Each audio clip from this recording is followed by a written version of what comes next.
ஆதியாகமம் அதிகாரம் 48 வசனம் 1. அதற்கு பின்பு உம்முடைய தகப்பனாருக்கு வருத்தமாயிருக்கிறது என்று யோசேப்புக்கு சொல்லப்பட்டது. அப்பொழுது அவன் தன் 2 குமாரராகிய மனாசேயையும் எப்பிராயீமையும் தன்னோடே கூட கொண்டு போனான். வசனம் 2. இதோ உம்முடைய குமாரனாகிய யோசேப்பு உம்மிடத்தில் வந்திருக்கிறார் என்று யாக்கோபுக்கு அறிவிக்கப்பட்டது. அப்பொழுது இஸ்ரவேல் தன்னை திடப்படுத்தி கொண்டு கட்டிலின் மேல் உட்கார்ந்தான். வசனம் 3.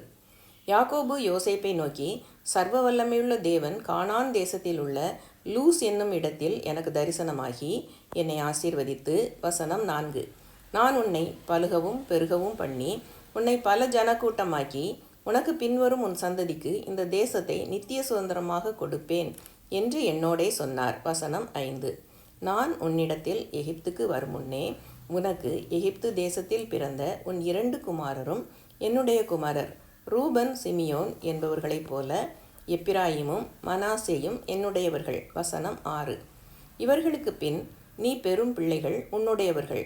அவர்கள் தங்கள் தங்கள் சகோதரருடைய பேரால் அழைக்கப்பட்டு அவர்களுக்குரிய சுதந்திரத்தில் பங்கு பெறுவார்கள். வசனம் 7, நான் பதானை விட்டு வருகையில் கானான் தேசத்தில் எப்பிராத்தாவுக்கு கொஞ்சம் தூரம் இருக்கும்போது வழியிலே ராகேல் என் அண்டையில் மரணமடைந்தாள். அவளை அங்கே பெத்லகேம் என்னும் எப்பிராத்தா ஊருக்கு போகிற வழியிலே அடக்கம் பண்ணினேன் என்றான். வசனம் 8, இஸ்ரவேல் யோசேப்பின் குமாரரை பார்த்து, இவர்கள் யார் என்று கேட்டான். வசனம் 9, யோசேப்பு தன் தகப்பனை நோக்கி, இவர்கள் இவ்விடத்தில் தேவன் எனக்கு அருளின குமாரர் என்றான். அப்பொழுது அவன், நான் அவர்களை ஆசீர்வதிக்கும்படி அவர்களை என் கிட்ட கொண்டு வா என்றான். வசனம் 10, முதிர் வயதினால் இஸ்ரவேலின் கண்கள் மங்கலாயிருந்தபடியால் அவன் நன்றாய் பார்க்கக்கூடாதிருந்தது. அவர்களை அவன் அண்டையிலே சேர பண்ணினான். அப்பொழுது அவன் அவர்களை முத்தஞ்செய்து அணைத்து கொண்டான். வசனம் 11, இஸ்ரவேல் யோசேப்பை நோக்கி, உன் முகத்தை காண்பேன் என்று நான் நினைக்கவில்லை. ஆனாலும் இதோ உன் சந்ததியையும் காணும்படி தேவன் எனக்கு அருள் செய்தார் என்றான். வசனம் 12, அப்பொழுது அவனுடைய முழங்கால்கள் நடுவே இருந்த பிள்ளைகளை யோசேப்பு பின்னிட பண்ணி அவனுடைய முகத்துக்கு முன்பாக தரை மட்டும் குனிந்து வணங்கினான்.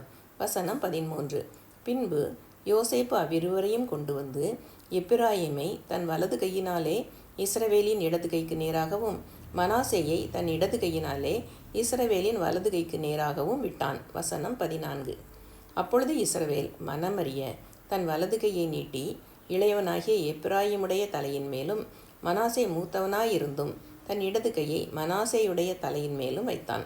வசனம் 15, அவன் யோசேப்பை ஆசீர்வதித்து, என் பிதாக்களாகிய ஆபிரகாமும் ஈசாக்கும் வழிபட்டு வணங்கிய தேவனும் நான் பிறந்த நாள் முதல் இந்நாள் வரைக்கும் என்னை ஆதரித்து வந்த தேவனும். வசனம் 16, எல்லா தீமைக்கும் நீங்களாக்கி என்னை மீட்ட தூதனமானவர் இந்த பிள்ளைகளை ஆசீர்வதிப்பாராக. என் பேரும் என் பிதாக்களாகிய ஆபிரகாம் ஈசாக்கு என்பவர்களின் பேரும் இவர்களுக்கு இடப்பட கடவது. பூமியில் இவர்கள் மிகுதியாய் பெருக கடவர்கள் என்றான்.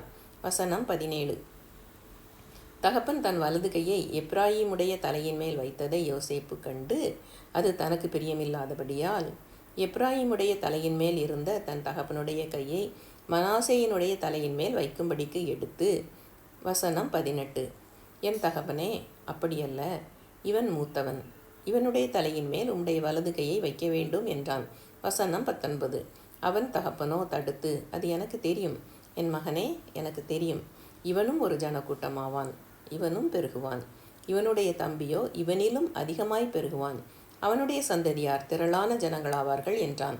வசனம் 20, இவ்விதமாக அவன் அன்றைய தினம் அவர்களை ஆசீர்வதித்து, தேவன் உன்னை எப்பிராயீமை போலவும் மனாசேயைப் போலவும் ஆக்குவாராக என்று இஸ்ரவேலர் உன்னை முன்னிட்டு வாழ்த்துவார்கள் என்று சொல்லி எப்பிராயீமை மனாசேக்கு முன்னே வைத்தான். வசனம் 21, பின்பு இஸ்ரவேல் யோசேப்பை நோக்கி, இதோ நான் மரணமடையப் போகிறேன், தேவன் உங்களோடே இருப்பார், அவர் உங்கள் பிதாக்களின் தேசத்துக்கு உங்களை திரும்பவும் போக பண்ணுவார் என்றும். வசனம் 22, உன் சகோதரருக்கு கொடுத்ததை பார்க்கிலும் நான் என் பட்டயத்தாலும் என் வில்லினாலும் எமோரியர் கையில் இருந்து சம்பாதித்த ஒரு நிலத்தை உனக்கு அதிகமான பங்காக கொடுத்தேன் என்றும் சொன்னான். அதிகாரம் 48 முற்றிற்று.